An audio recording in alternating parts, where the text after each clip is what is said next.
You know, when you look at this book, Isaiah, the book of Isaiah, you would see that there's a lot of prophetic words from God. It comes with encouragement, verses that builds up the church during that time. But at the same time, there are warnings. There are prophetic words that guides people to the future. No? Yun po yung makikita nyo pag binasa nyo yung Isaiah chapter, or the book of Isaiah. Right? But today, we'll focus on a few verses found in Isaiah 9. And if you have your Bible, could you please stand in reverence to God's Word? Open it in Isaiah 9, 1 to 7.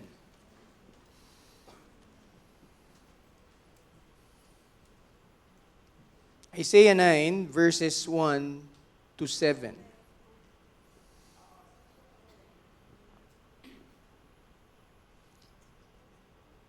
Verse 1, "But there will be no gloom for her who was in anguish. In the former time, he brought into contempt the land of Zebulun and the land of Naphtali. But in the latter time, he has made glorious the way of the sea, the land beyond the Jordan, Galilee of the nations. The people who walked in darkness," everybody say darkness, "have seen a great light. Those who dwelt in a land of deep darkness, on them has light shone. You have multiplied the nation, you have increased its joy. They rejoice before you as with joy at the harvest, as they are glad when they divide the spoil. For the yoke of his burden and the staff for his shoulder, the rod of his oppressor, you have broken as on the day of Midian. For every boot of the tramping warrior in battle tumult, and every garment rolled in blood will be burned as fuel for the fire.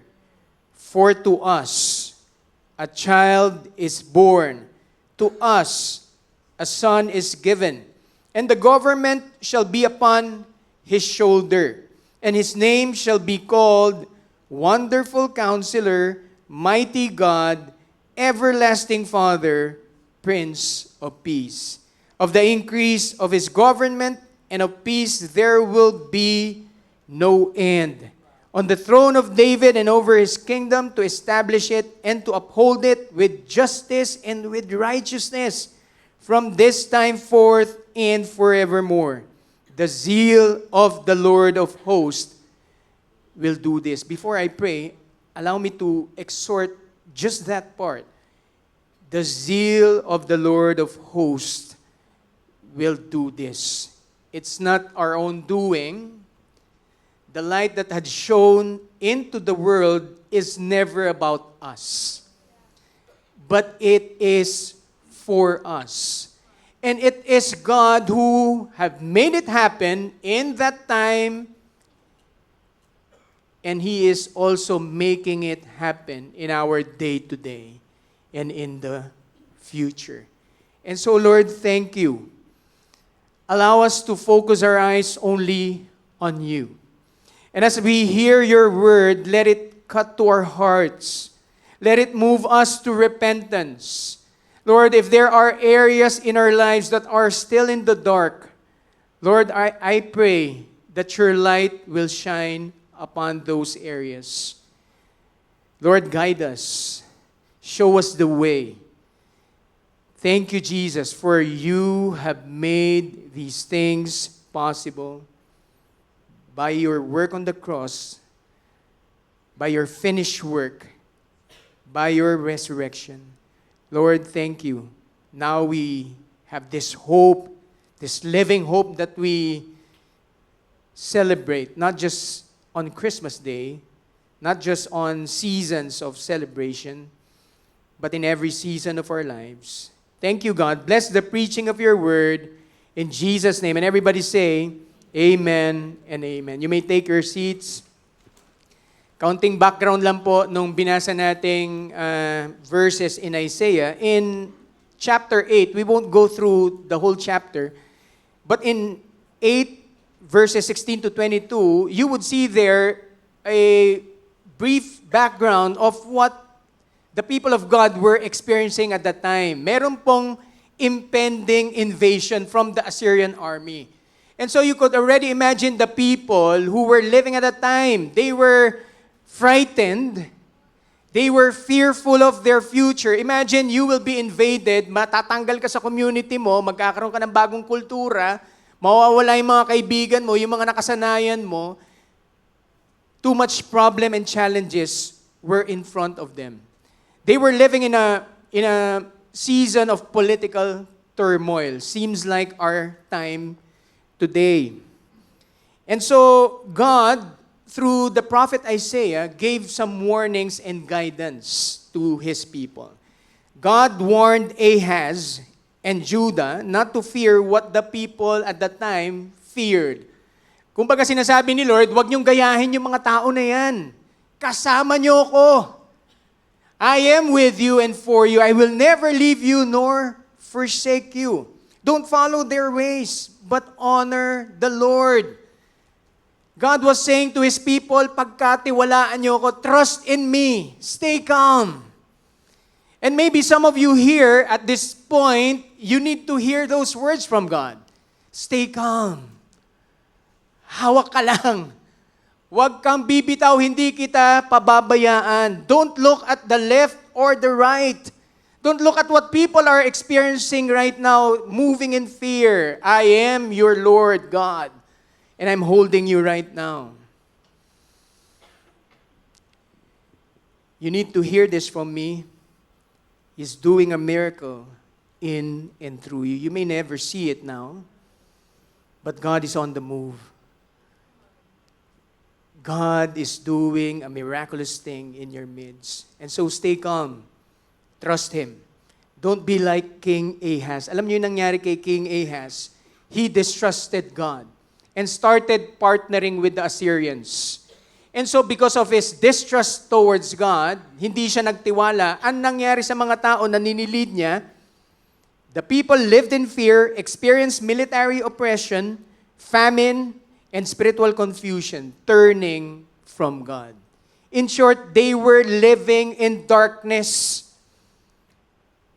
In Isaiah 8:22, you would see that situation they were in. Sabi niya, and they will look to the earth, but behold, distress and darkness, the gloom of anguish, and they will be thrust into thick, makapal, nakadiliman, thick darkness. This is the bad news, mga kapatid. They were living in the dark. Ang hirap po na nabubuhay sa madilim na lugar. I can imagine the Tagaytay Diversion Road, the side of the road, some of the houses are small, mga bahay na parang nipa lang. And they don't have so much lights. And so I can imagine the people living in the dark. Pagpatak ng 6:00, baka tinutulog na lang nila. It's so difficult and challenging without light. You know, when the Bible talks about darkness, it speaks of hopelessness, despair, it speaks of judgment, anguish, spiritual blindness, or separation from God. When the Bible uses the word darkness, it symbolizes the human state without a relationship with God. Buhay po na malayo sa Diyos, characterized by confusion, evil deeds, and a lack of moral clarity. Seems like what's happening in our nation now. Bulgaran, lahat ng ginagawa in the open. Corruption, left and right. Ghost projects from north to south. Ang dami. But did you know, it's not just the government who's in this dark alley of the world. But even us, there are dark areas in our lives that we don't see at times. Romans 3:23, it says here, for all have sinned and fall short of the glory of God. Lahat po tayo. Nobody is excused. Ephesians 2, it says there, once you were dead. Everybody say dead. Because of your disobedience and your many sins. Ephesians 5:8, for once you were full of darkness. Tignan mo yung katabi mo. Kasama yan. Kahit na mukha siyang ilaw ngayon. Everybody, all of us, at one point in our lives, we were living in the dark. We were enslaved by the sins of the world, the darkness of the world, and full of darkness, according to the scripture, not according to me. Church, this is our reality. Sin brought us all in this state of utter darkness. This is bad news. All of us are in darkness. Kaya nga for the people of God, during the time when they heard the prophetic word of Isaiah coming from God and saying, the people who walked in darkness have seen a great light. Those who dwelt in a land of deep darkness, on them has light shone. This is the grace of God. Imagine, itong word na to na binigay ni God through the prophet Isaiah was meant for the people who were walking in darkness, who were in sin, who were in rebellion. Hindi ito yung mga tao na napakabait, righteous, walang kasalanan, but they were the people who rejected God, who believed in magicians, who distrusted God that they will be left behind by this God that they should be worshiping. This reminds me of a verse in Romans 5:6. It says there, when we were utterly helpless, Christ came at just the right time and died for us sinners. Mga kapatid, this shows the heart of God towards us, sinners. He is a gracious God. Tignan mo yung katabi mo, sabi mo, gracious si Lord. Kung pag-uusapan lang po ang usaping we deserve or I deserve this, especially pag Pasko, di ba? Parang pag natanggap mo yung bonus, deserve ko to. Yan. Kailangan ko ng bagong sapatos. 12 months kong pinaghirapan to. Ngayon dumating ang bonus, I deserve to buy this. I'm preaching to myself also. But when we talk about the words, I deserve, the only thing that we deserve is eternal separation from God. And that is because of sin. And so imagine with me, these people who have rebelled, distrusted God, and never believed His promise of salvation and protection were the very recipients of the grace of God. This is indeed the heart of God for all. You know, this light that Isaiah mentioned is not earned but given. Hindi po natin pinagtrabahuan yan. And church, as I've mentioned kanina, good news to for the people during that time. But did you know that this is also good news for all of us today? This is still the good news 10 years after. This is still the good news 20 years, 50 years, 1,000 years.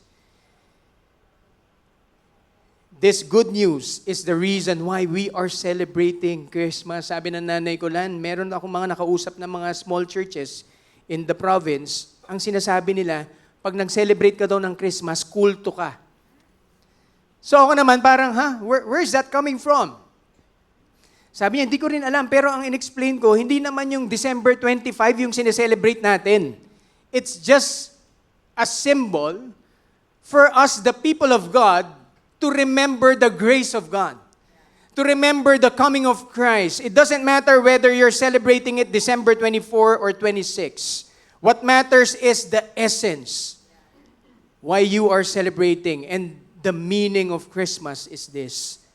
Jesus is our light. John 1:4-5, in Him was life, and the life was the light of men. The light shines in the darkness, and the darkness has not overcome it. John 8:12, again Jesus spoke to them, saying, I am the light of the world.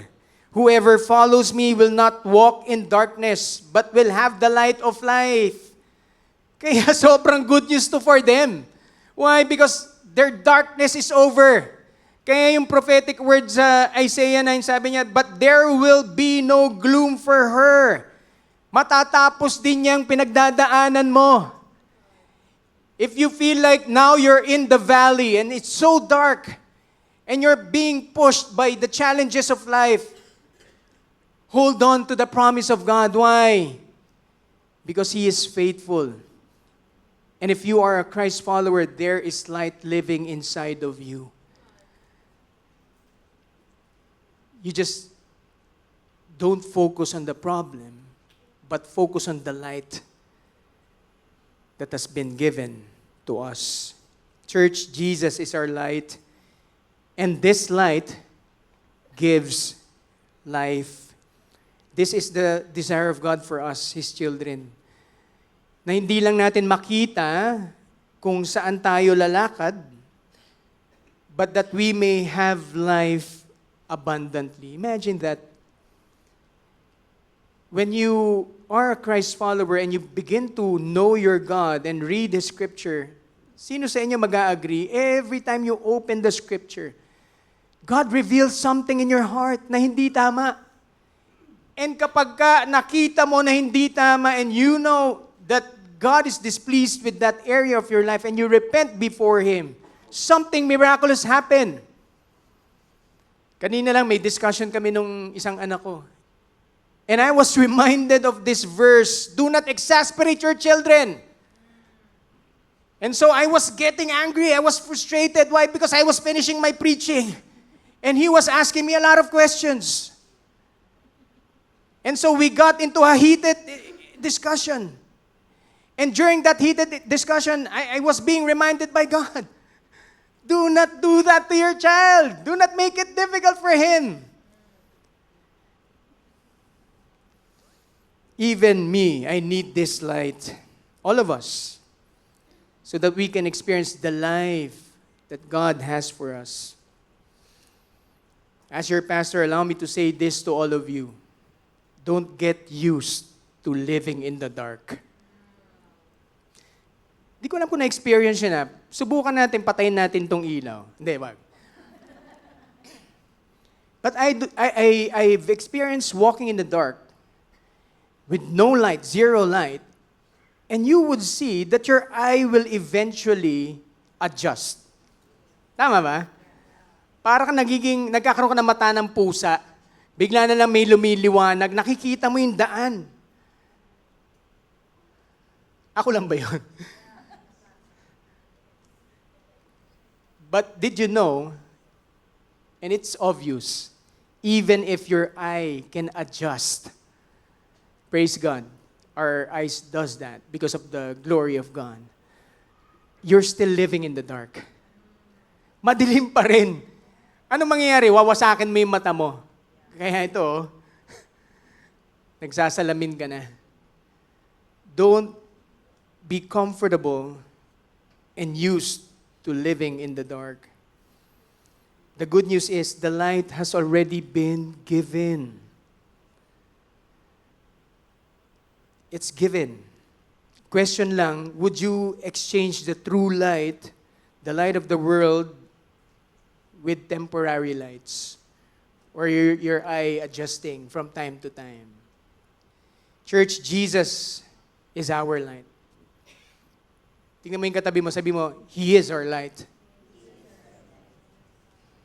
Jesus is our light. But He is also our guide. Isaiah 9:6, for to us a child is born, to us a son is given, and the government shall be upon his shoulder, and his name shall be called Wonderful Counselor, Mighty God, Everlasting Father, Prince of Peace. You know, when you first read this, and you are in a desperate situation, maybe put yourself in the position of those people at this time. They were living in darkness, they were about to be invaded, may political unrest, may uncertainty of the future, may possibility na magkahiwa-hiwalay yung pamilya nila. And so, put yourself in the shoes of those people. And when you hear this, sabi niya, for to us a child is born. Mapapaisip ka, Lord, palalakihin pa namin yung bata na yan.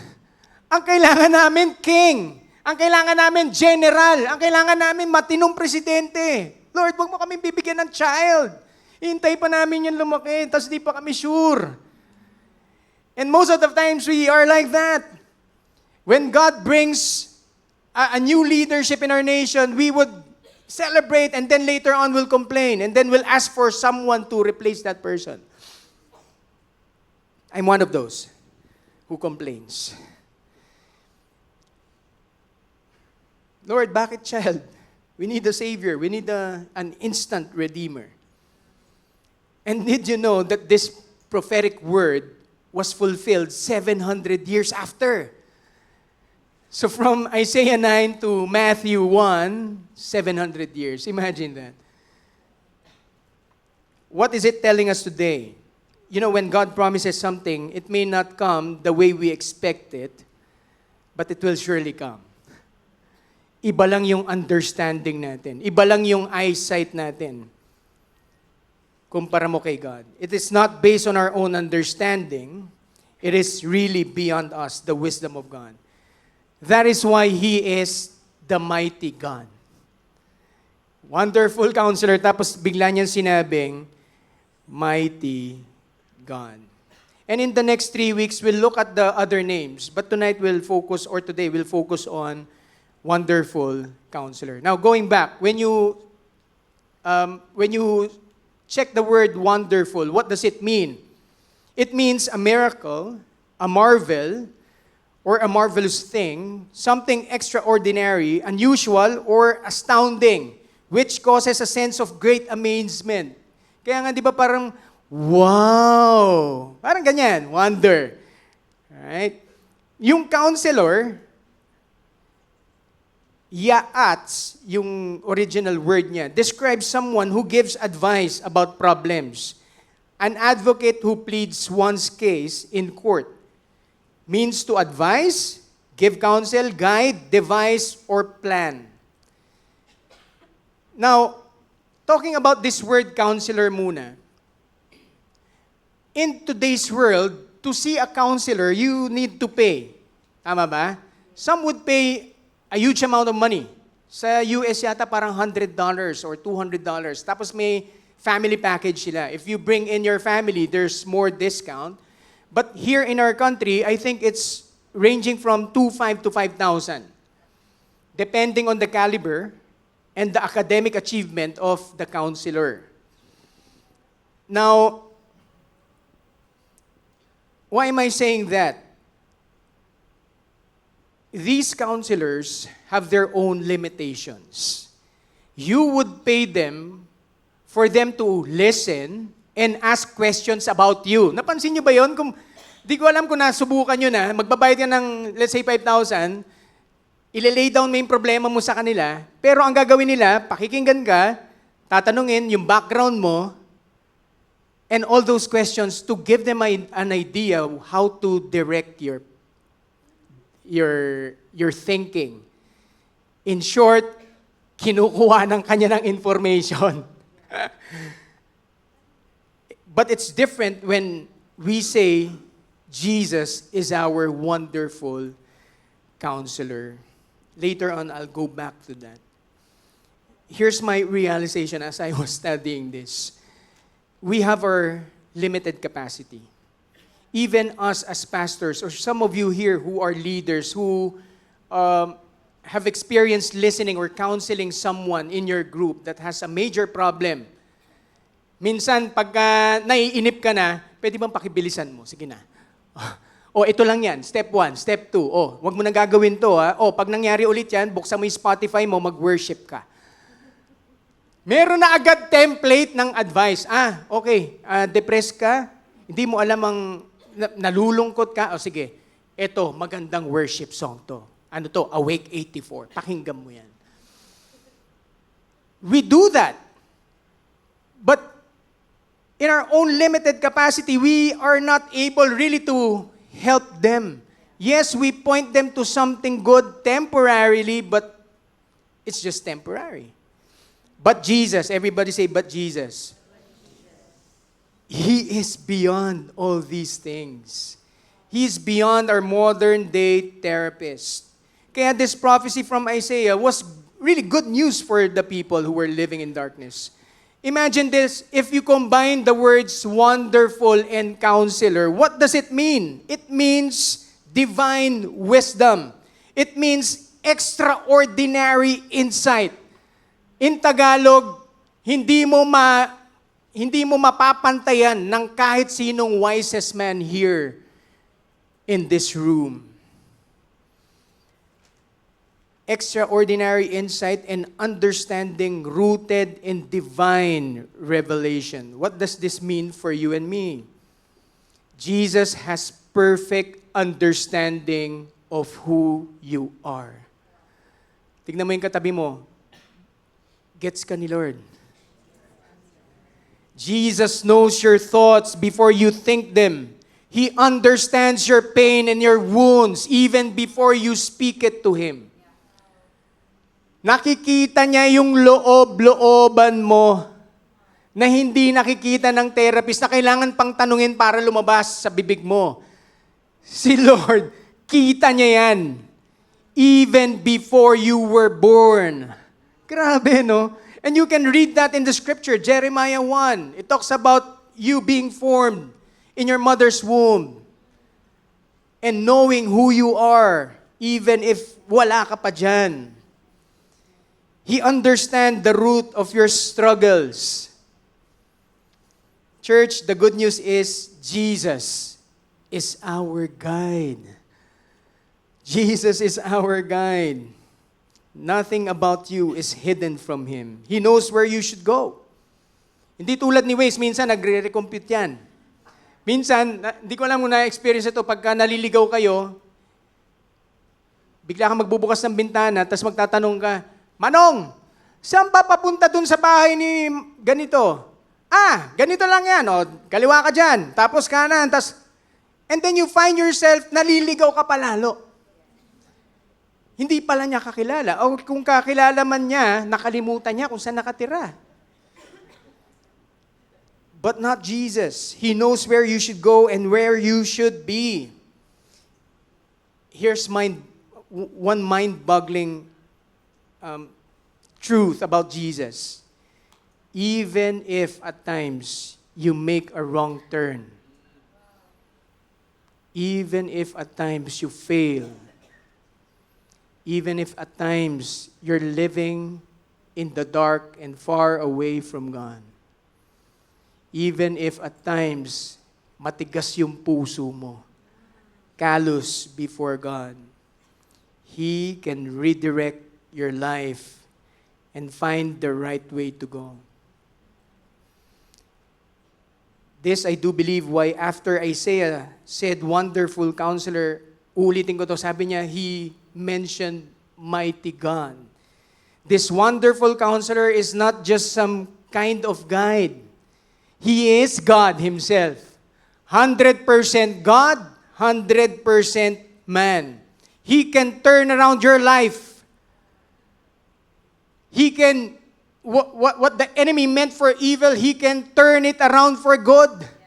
Ganun kabait at ka-powerful itong Panginoon na to. That is why when the prophetic word was spoken, they were really praising God. And I do believe Jesus is saying to all of us today, let me guide you. You need to hear this today. God wants to guide you. Sabi niya sa scripture niya, let His words be a lamp unto your feet and light unto your path.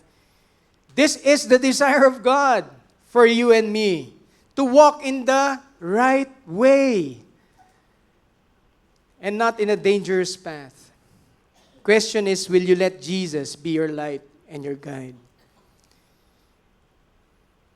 Ang sarap ponder yung tanong na yan. No? Alam naman natin na si Jesus yung light. Alam din natin, He is all-powerful. Do we believe that God is all-powerful? Yes. But there are times really that we default to our own understanding. Kaya maintindihan mo yung Proverbs 3. Trust in the Lord with all your heart and not lean on your own understanding. Bakit? The understanding of God is beyond our understanding. His wisdom is beyond, way beyond. Walang pwedeng ikumpara sa wisdom ng tao. That is why we can put our full life around Him. Why? Because He knows where you should be. Church, Jesus is our light. Jesus is our guide. And this is the last one. Jesus is our way, or the way. You know, in ordinary life, a counselor explains what path to take.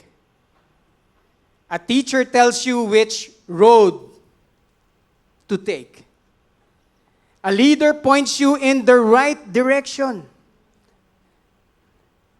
But Jesus is unique.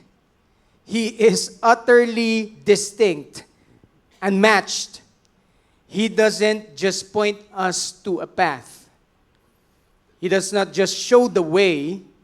He is the way. John 14:6 said there, Jesus said to him, I am the way and the truth and the life. No one comes to the Father except through me. Wala pong makakabalik kay God if you don't have a relationship with Christ. Church, because of sin, we don't know how to go back to God. Because of sin, we're living in darkness. All our ways will fail. That's in Proverbs 14 even. The ways of man will fail. But Jesus came not just as a counselor, but He is the way, and He made the way. You know, left to our own, we would build bridges to bridge the gap between us and God, isn't it? We'll invest in good works. We'll pray more so that God will hear us, and maybe hoping mapapatawad tayo ng Panginoon because of the so many prayers that we offer. But the truth is, no one and nothing in this world can bridge the immeasurable gap between man and God. That's the reality of us living in the dark without Christ. But praise be to God, the good news is His life, His suffering, His death on the cross, His resurrection paved the way for this. Sa Panginoon po, walang ghost project. Yung bridge na ginawa niya, nandyan para sa mga taong naniniwala sa Kanya by grace through faith, according to Ephesians. It is not by our works, so that no one may boast. It is only through Jesus that we can go back to our Father. Church, the work of Christ is finished. When this was prophesied 700 years before Christ came, it was just a glimpse for them. But they already saw it coming, and they believed in that future hope. But praise be to God, in our time today, 2,000 plus years after, we are already assured of that it really happened. It is finished. All we need to do is believe in Christ, repent before God, and go back to Him. Stop living in the dark. Don't get used to living in that darkness. The light has shone already. It has come. It is written. Church, Jesus is our light. Jesus is our guide, but He is also the only way. He has shown us the light so we won't miss the way. He guides with His word so that we can experience this life in abundance, in His presence. Yung siksik, liglig at umaapaw, yung hindi ka nagkukumahog, hinahabol-habol ang ibang bagay tuwing Pasko, or even in other seasons of the year. But now God is saying, I have this life for you. in Christ Jesus. And this is the good news. Jesus desires a relationship with you and me. Hindi nyo ba naisip? Bakit relationship? Because He knew all along we cannot do it. All along He knew that we would fail. But in His grace and His love, He made the way. That's why He gave His one and only Son, so that whoever believes in Him will not perish, will experience life here on earth as it is in heaven, so that we will all be reunited back to our Heavenly Father. Not just here and now, but for eternity. Question is, will you receive God's gift of grace through a relationship, a living relationship with His Son, Jesus? I do believe that's a good way to start, not just this season of Christmas, but to start really remembering the essence of why we are celebrating this season. It is because Jesus. It is because of Jesus. It is because, or it is for Jesus. Can I ask everyone to please stand?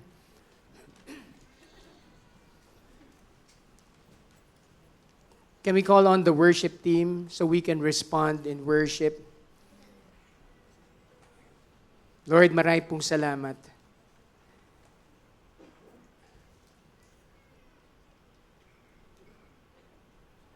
Because of your light, now we can live not in darkness, but live in your presence. And in your presence, Lord, we are assured not just of our protection, but even the pleasures that are eternal. In your right hand are pleasures forevermore. And so, Lord, as we celebrate Christmas, may we be reminded of the light that has been given. And this light is not just some theological idea, but it is a person. And that person's name is Jesus. Salamat, Panginoon, that because of this light, because of the new hope that comes with the light, Lord, we can conquer everything. We can face every trials and challenges. Lord, we can celebrate life. Life that is found only in you. Salamat, O Diyos. Lord, we worship you, we give you praise. In Jesus' name. And everybody say, Amen and amen.